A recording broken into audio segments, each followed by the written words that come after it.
Hi there, this is Colleen from Keeping the Peace, and welcome back to another episode of Colleen Answers Your Questions. Today, our question comes from Lavendar Lady in the down bar of Malfunction Clearance 101, episode 6, when we were talking about the double feed. She was talking back and forth with me about her snapcap purchase. She decided to buy some Tipton snapcaps. Those are great. She says they're very helpful. She bought 2 packs of them. 10 altogether, so they come 5 in a pack, and that she has had several double feed malfunctions while using them. It says it looks like the snap caps don't eject like range ammo, at least in my gun, the Sig P320 Compact.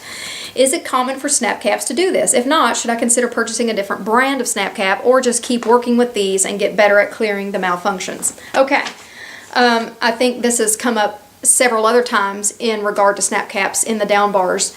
So for those of you who are not familiar with snap caps, all they are is training ammunition. They have no true primer, they have no gunpowder in there, nothing to go bang basically. It's just plastic and metal with no powder, so there's nothing that's going to fly out of the weapon, first of all, and nothing that's going to make a sound, okay? And they're used for practicing with clearing malfunctions. A lot of people use them just to practice loading magazines or chambering rounds and things like that. One of the great brands out there are Tiptons, and that's what we were talking about in her question. That's what she purchased.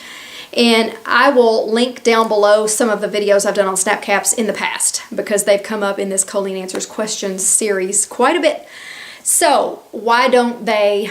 She's asking, you know, are they supposed to exit the gun? Or these particular ones don't exit the gun on their own, and they will not do that.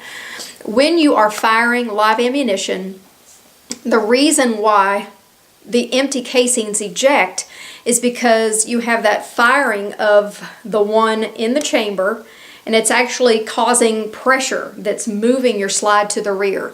When the slide is moved to the rear by that pressure, the extractor is pulling the rim of the cartridge or the rim of the casing out of the chamber, and then your ejector is knocking it out to the side. When you're using a snap cap, when there's no explosion, the reason it does not eject them is because there's nothing to force that slide to the rear. There's no pressure that's generated when you press the trigger and the firing pin strikes a snap cap. There's no pressure created there. So your slide will not cycle. You have to do that manually. So that's where it comes in. Snap caps are handy for some things to practice, but they're not as good as live ammunition in regard to the cycling of the handgun. You have to do all of that manually. So I hope that makes sense. I hope I answered your question.